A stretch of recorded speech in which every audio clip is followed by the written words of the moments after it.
بھٹی صاحب آپ کو کیا لگا عمران خان نے جس بیانیے سے مقبولیت دی وہ تو یہی تھا کہ سپر پاور کے آگے سر نہیں جھکائیں گے، سپر پاور امریکہ کو میں مانتا ہی نہیں ہوں، سپر پاور صرف ایک خدا کی ذات ہے، یہ غلامی، یہ امپورٹڈ گورنمنٹ، یہ باہر سازش ہوئی ڈونلڈ لو، اس سب سے یکسر مختلف موقف انہوں نے لیا ہے۔ اب وہ امریکہ کو سپر پاور بھی مان رہے ہیں، اب ان سے صلح جوئی کا جسچر بھی دے رہے ہیں، اور سارا دشنام ترازی ہو رہی ہے پاکستان کے سابق آرمی چیف کے اوپر۔ دیکھیے بھائی جان، مجھے لگ رہا ہے جو ہمارے ملک کو نقصان پہنچا یا خارجہ پالیسی کو یا خارجہ محاذ پہ نقصان پہنچا، اس سے قطع نظر مجھے لگ رہا ہے کہ عمران خان صاحب اس انٹرویو کے بعد ایک پھنس گئے ہیں، اگر اس کو یوں کہا جائے۔ کیسے؟ کوئی نیا مقدمہ بن سکتا ہے ان پہ، اچھا، نئی قانونی جنگ چھڑ سکتی ہے۔ وہ وجہ یہ ہے کہ آپ نے کو یاد ہوگا کہ ڈپٹی اسپیکر قاسم سوری نے جب تحریک عدم اعتماد پیش ہوئی تو انہوں نے اس سے جی میں وہی موجود تھا، انہوں نے کہا کہ آرٹیکل 5 لگائیں غداری کا ان پہ۔ ہاں، تو انہوں نے کہا کہ یہ باہر سے، یعنی باہر سے سازش ہوئی۔ انہوں نے یہ نہیں کہا کہ یہ جن باجوہ نے سازش کی، انہوں نے یہ نہیں کہا کہ سازش یہاں سے امپورٹ ہوئی، انہوں نے کہا کہ بھٹی صاحب ہو سکتا ہے اس وقت عمران خان صاحب یا ان کی حکومت کی اتنی ہمت ہی نہ ہو کہ آرمی چیف سے ٹکر لے سکے، کیونکہ آرمی چیف سے ٹکر لینا کوئی آسان تو نہیں ہے۔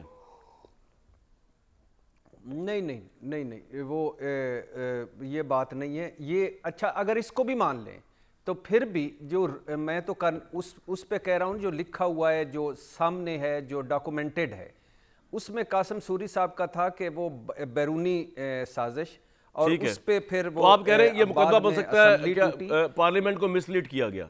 اس سے آگے چلیں سر، اور کیا عمران خان کے بیانیے کو جو پاپولیرٹی ملی ہے اس کی کیا صورتحال ہوگی سارے بیانات واپس لینے کے بعد؟ اسی پہ آتا ہوں۔ عمران خان صاحب نے اسمبلی توڑی اور توثیق کی صدر صاحب نے، اور جس کو غیر آئینی قرار دیا سپریم کورٹ نے۔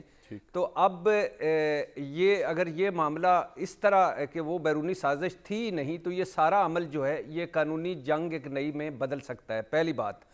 دوسری بات، یہ کہانی میں ٹویسٹ ہے، میں کنفیوز ہوں بھائی جان۔ یہ بیانیہ تو ایک دوسری بات ہے نا، میں کنفیوز اس لیے ہوں کہ پہلے امریکہ نے رجیم چینج کروایا تھا، جن باجوہ سہولت کار تھے، ہینڈلر تھے۔ اب جن باجوہ نے رجیم چینج کروایا، اس کا مطلب ہے کہ امریکہ سہولت کار تھا۔ پہلے ڈونلڈ لو اسکرپٹ پر عمل کیا گیا، اب ڈونلڈ لو کے ہاتھ میں باجوہ ڈاکٹرائن تھی، وہ تو مورا تھا، وہ تو استعمال ہو گیا۔ پہلے ڈونلڈ لو قصوروار تھا، اسے برطرف کریں۔ اب باجوہ صاحب قصوروار ہیں، ان کے خلاف انکوائری کریں۔ پہلے رجیم چینج ہوا، جو سب سے اہم بات ہے، میرے ایبسلیوٹلی ناٹ کہنے پر، دورہ روس کرنے پر۔ اب رجیم چینج ہوا ہے شہباز شریف صاحب کی وجہ سے، کیونکہ وہ جن باجوہ کے پسندیدہ لاڈلے چہتے ہیں۔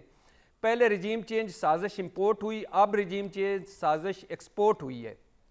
پہلے ہم تمہارے غلام ہیں اور حقیقی آزادی کی جنگ، دوست ہے، اور اب امریکہ تو مخالف ہی نہیں تھا، اسے جن باجوہ نے گمراہ کیا۔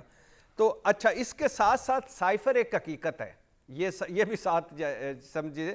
اور میں جن باجوہ کو توسیع بھی دینا چاہتا تھا، میں جن باجوہ کو سے 2 ملاقاتیں بھی کی میں نے خفیہ، اور یاد رہے میر جعفر اور میر صادق شہباز شریف اور نواز شریف ہیں۔